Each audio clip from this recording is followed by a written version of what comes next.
Hello and welcome. We are live from New Delhi. You're watching DD India Live, India's voice to the world. I'm Abhishek Mahajan. Coming up in the next 30 minutes.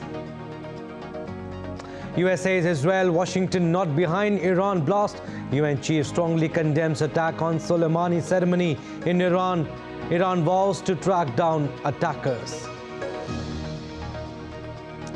Trump appeals to US Supreme Court over Colorado ballot ban that ruled him ineligible for state ballot. India's External Affairs Minister Dr. S. Jaishankar begins two-day Nepal visit for the 7th meeting of India-Nepal Joint Commission. And India ahead in their second test against South Africa after 23 wickets fell and several records broken on day one at Newlands, Cape Town.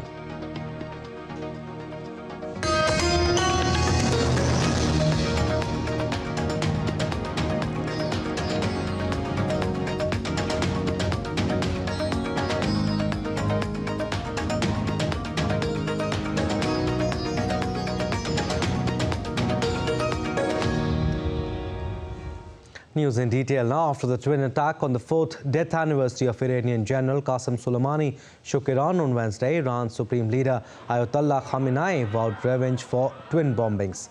Iran's President Ibrahim Raisi also condemned the twin blast that killed nearly 100 people in the country's south, where crowds gathered to mark the 4th death anniversary of General Qasem Soleimani.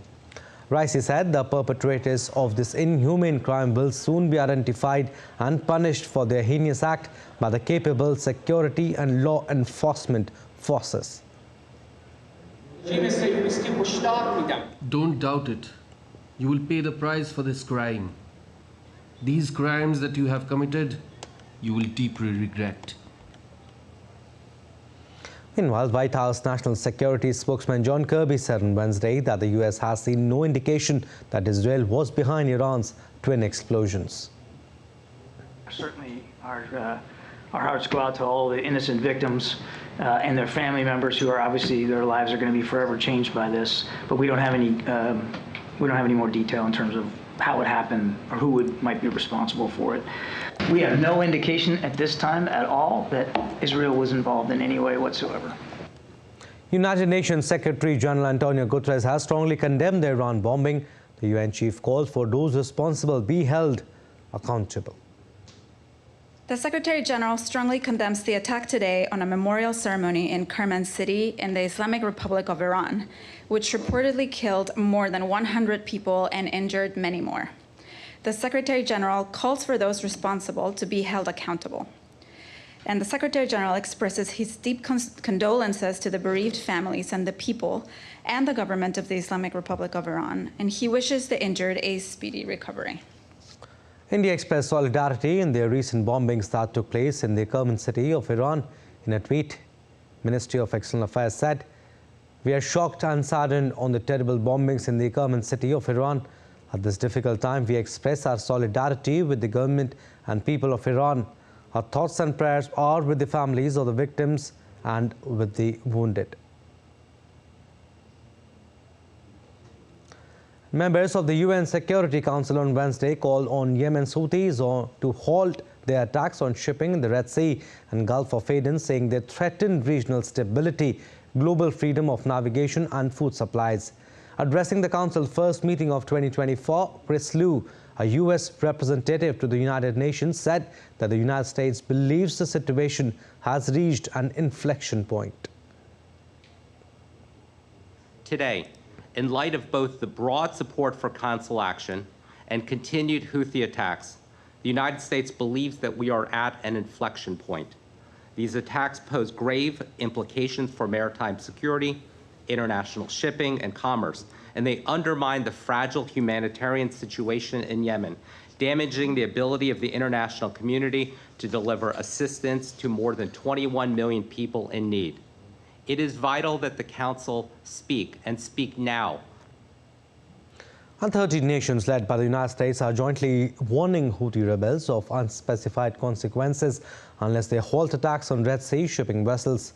Joint statement issued by US, Australia, Bahrain, Belgium, Canada, Denmark, Germany, Italy, the UK, New Zealand, Netherlands, Japan, Singapore after the UNSC meeting on Wednesday. The statement reads, "The Houthis will bear the responsibility of the consequences if they continue to threaten lives, the global economy and free flow of commerce in the region's critical waterways." And the US will continue to maintain a significant military force present in the Middle East amid the ongoing conflict between Israel and Hamas. White House National Security spokesman John Kirby said that US remains focused to defend its national security interests. Listen in. The United States remains focused on working with a range of partners to help Israel defend itself, to surge humanitarian assistance to civilians in Gaza, and of course to defend our national security interests in the region. That most certainly includes protecting the free flow of international commerce in the Red Sea. Now, to accomplish these goals, we have established and will continue to maintain a significant force presence in the Middle East. Meanwhile, the UN Maritime Agency said many shipping companies are rerouting around Africa amid Red Sea attacks. International Maritime Organization Chief Arsenio Dominguez said that 18 shipping companies have already decided to reroute their vessels around South Africa in order to reduce the attacks on vessels. This represents an additional 10 days to the journeys and negative impact on trade and on increasing freight rates. Some of the largest shipping firms have stopped sailing through the Suez Canal, rerouting around the Cape of Good Hope and exacerbating delivery delays between Europe and Asia.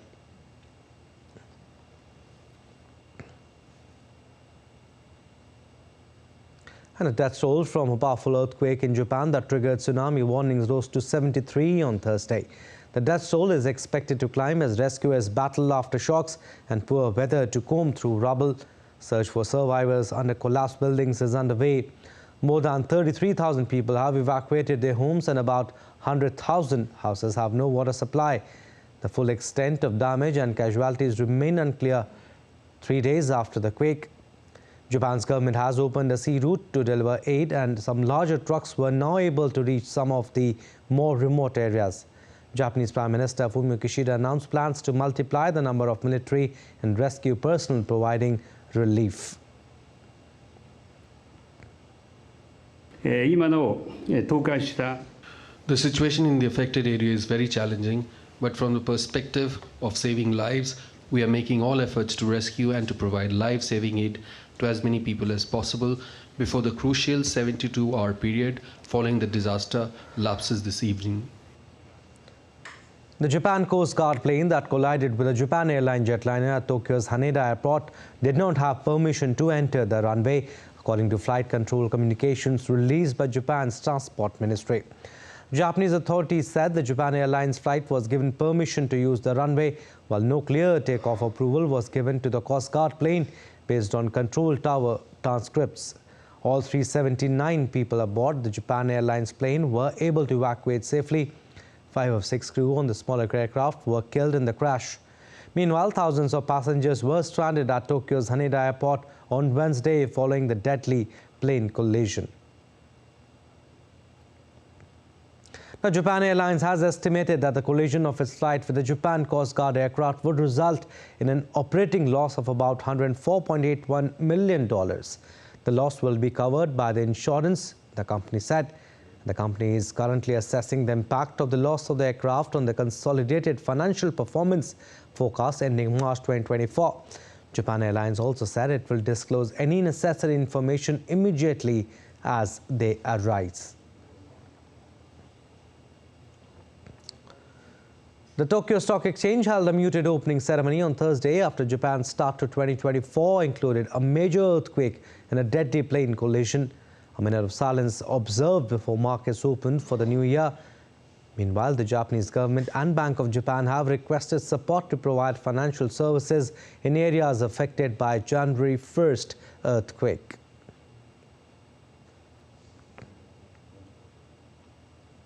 And the UN nuclear watchdog said on Wednesday his inspectors for the first time had been denied access to parts of Ukraine's Russian-occupied Zaporizhzhia nuclear power station and had yet to receive 2024 maintenance plans for the facility. Rafael Grossi, Director General of the International Atomic Energy Agency, said inspectors at the plant had for 2 weeks had no access to the main halls of reactors 1, 2 and 6 The IAEA chief has visited the plant 3 times since the invasion, a complicated undertaking crossing the front lines of the 22-month-old conflict. Grossi has repeatedly called for an end to fighting in the vicinity of the facility to avoid any catastrophic accidents.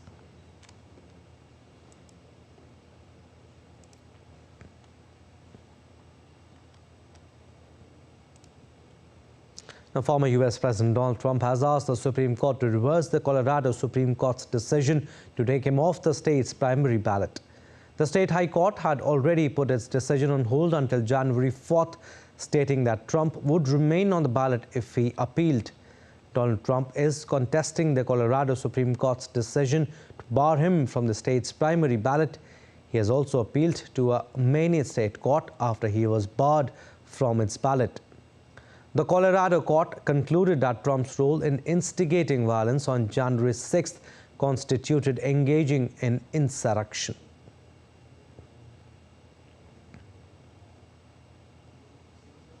Moving on, Bangladesh heads into national election on 7th January. 119 million voters will decide the fate of 1,970 candidates vying for 300 seats. Amid elections in Bangladesh, armed forces deployment began in its 62 districts to ensure peaceful holding of the 12th parliamentary election slated for January 7th, as the deployment will continue till January 10th. Meanwhile, Bangladesh President Mohammad Shahabuddin, along with his wife, cast his vote through postal ballot, urging the countrymen to fulfill their civic duty by voting. Also, special cells have been set up jointly by representatives of the armed forces and law enforcement agencies across the country. The main opposition party in parliament, Jatiya Party, nominated 265 candidates to run in the electoral race. However, around 26 JP candidates have withdrawn so far. The number of women candidates is now 90, while 79 candidates from religious and ethnic minorities are contesting the polls. Meanwhile, the major opposition party, Bangladesh Nationalist Party, and its allies are boycotting the upcoming polls, alleging a free and fair election is not possible under the current government. Armed forces will remain deployed across Bangladesh from January 3rd to 10th to ensure peace and order before, during and after the election day. The official media release said that its armed forces are being deployed to assist the local civil administration in holding a free, fair and peaceful election in Bangladesh. Apart from the armed forces, members of Coast Guard, Border Guard, Bangladesh Rapid Action Battalion, Armed Police and ANSA will also be on election duty.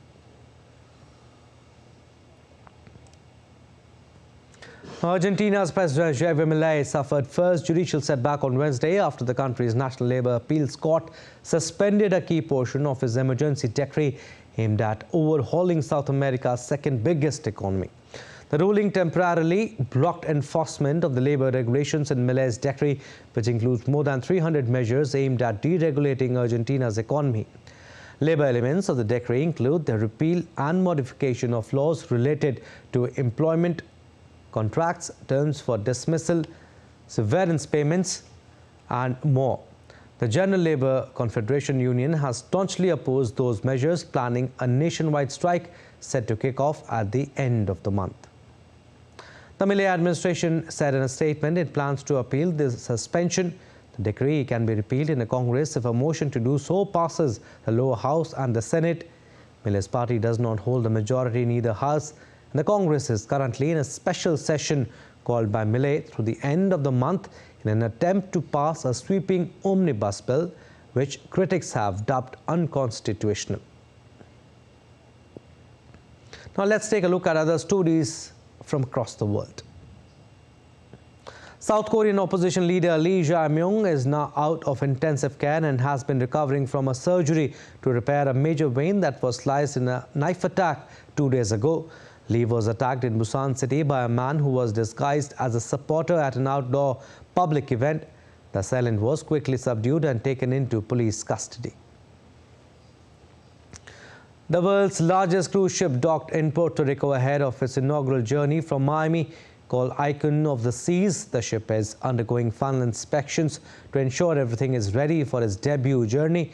The cruise liner has 20 decks and it can accommodate up to 10,000 people. Elvis Presley fans who missed out on seeing their hero when he was alive will be able to witness the king of rock and roll perform thanks to artificial intelligence. Elvis Evolution will be an immersive, interactive experience for fans to follow events through Presley's life and music.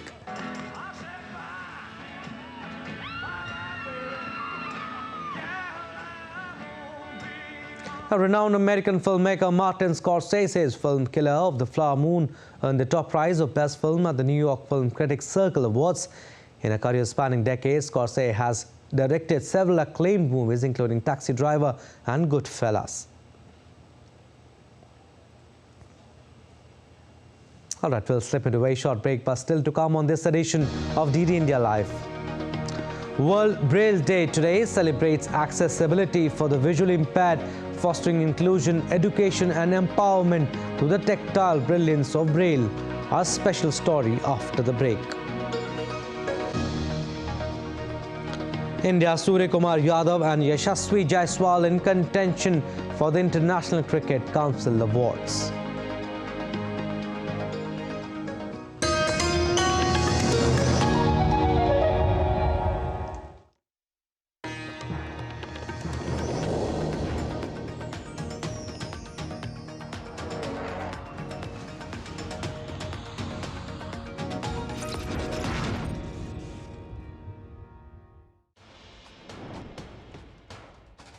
Wherever news breaks, whatever it takes. Connecting corners, cutting across continents. Stories that matter from across the globe.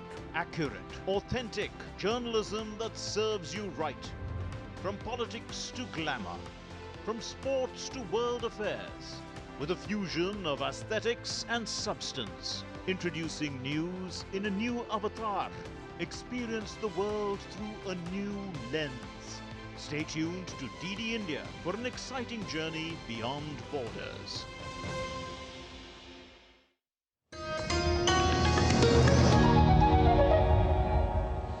Welcome back. You're watching DD India Live. I'm Abhishek Mahajan. Some more stories. India's External Affairs Minister Dr. S. Jaishankar is on a two-day visit to Nepal's Kathmandu for the 7th meeting of India-Nepal Joint Commission. On his arrival, Dr. Jaishankar in a social media post said, looking forward to the engagements over the next 2 days. The India-Nepal Joint Commission was established in 1987 and provides a platform for both ministers to review all aspects of the bilateral partnership. During the visit, the Indian minister will also call on the leadership of Nepal and meet political leaders. Nepal's Minister for Foreign Affairs, Narayan Prakash Raut, held a meeting with former Indian diplomats to discuss Nepal-India relations, seeking suggestions on ways to improve them. Nepal is a priority partner of India under its Neighbourhood First policy. Now, Indian Navy continues to monitor maritime security situation in North Central Arabian Sea and Gulf of Aden. Indian naval ships and aircraft remain mission deployed for maintaining enhanced surveillance and undertaking maritime security operations. In the last 1 week, Indian naval task groups have investigated large number of fishing vessels and boarded vessels of interest. Indian Navy remain committed towards ensuring safety of merchant shipping and seafarers in the region. Now, the Indian Cybercrime Coordination Center, or I4C, has said that the highest number of reported cybercrimes in 2023 were related to work from home or part-time job scams, followed by illegal lending apps.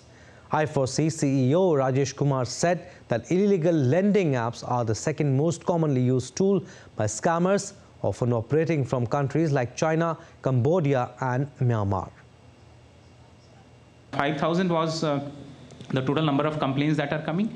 Our estimate is that around 40 to 50% are originating from outside the country. But the rate of increase is decreasing. It's decelerating. It's not going exponentially, it is decelerating. So there is a point of inflection somewhere. So that was I was hinting at. Maybe because now in 2021, we had lesser number of people reporting. In 2023, we have a larger number of people reporting. Therefore, I use the term that it may be plateauing at. I cannot say for sure that it will not increase, But with the efforts that we are making, both ourselves, with law enforcement, with banking and telecom partners, we hope that these measures will help in reining in the volume of cybercrime. The United Nations has designated 4th January as World Braille Day.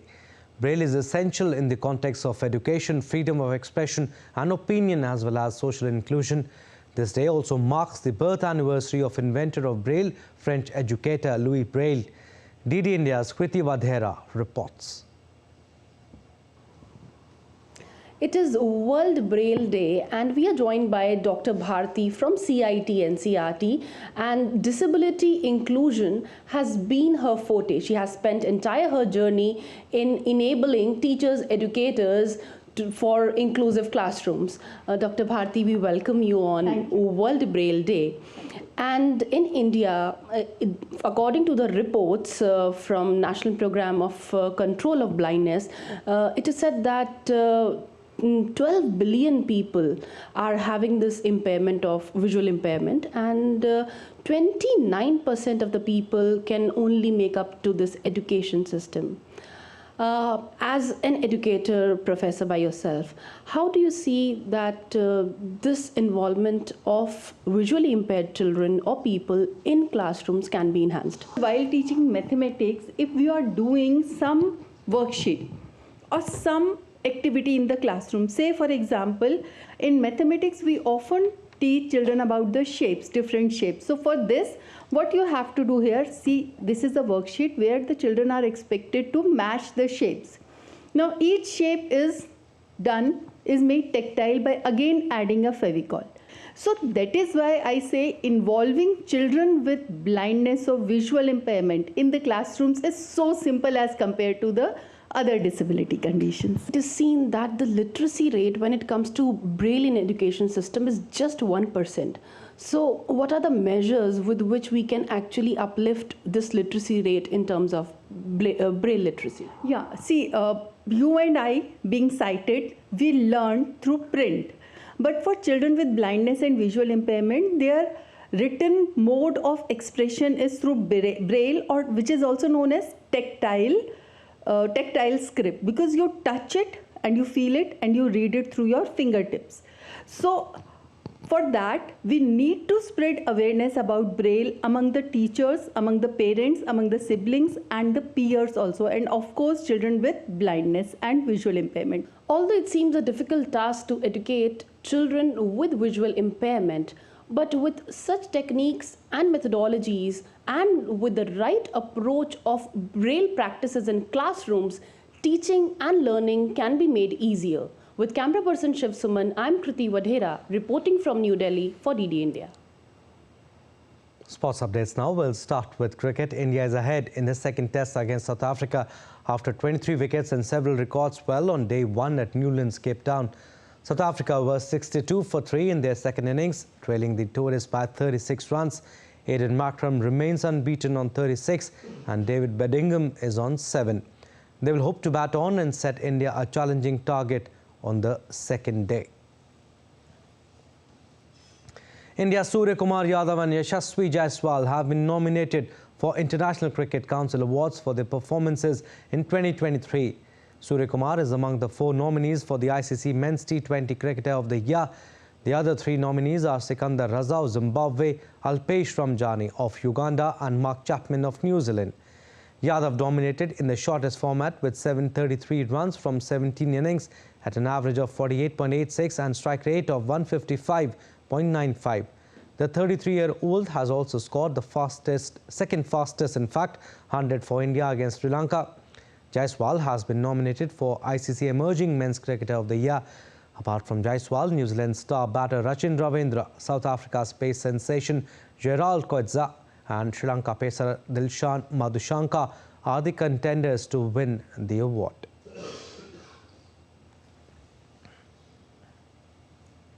And India's premier domestic tournament Ranji Trophy is all set to commence from January 5th. A total of 38 teams will compete in 137 matches over a period of 2 months for the coveted title. Saurashtra are the defending champions, having won the 2022-2023 season. DD India's Abhishek Prasad with more details ahead of the start of the tournament.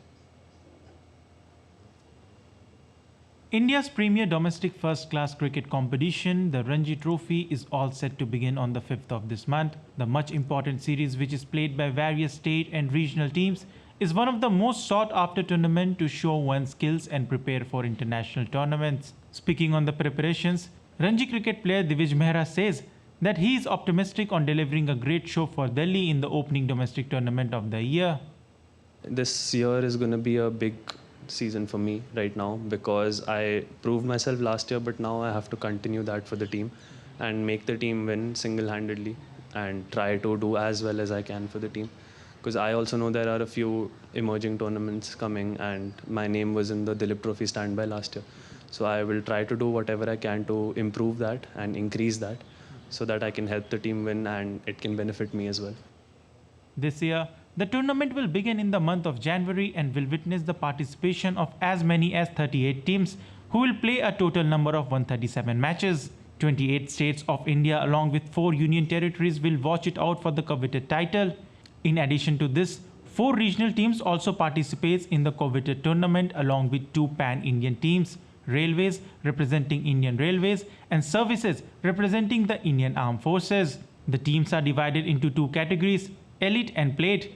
The Elite category is the top division, which consists of 32 teams split into 4 groups of 8 teams each.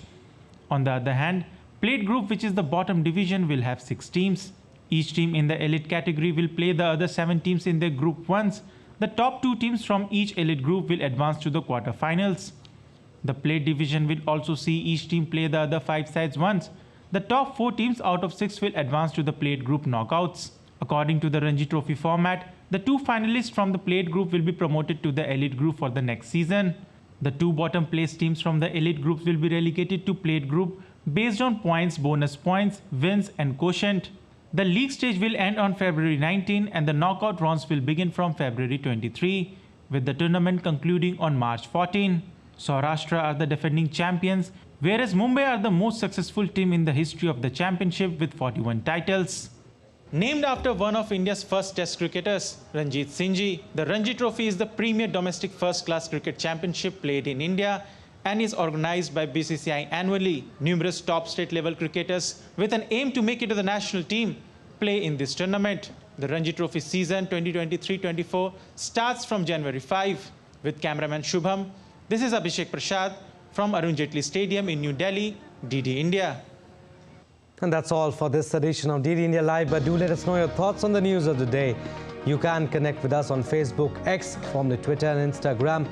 We'll be back with more news as it breaks here on DD India. I'm Abhishek Mahajan from all of us here in Delhi. Thanks for watching DD India Live.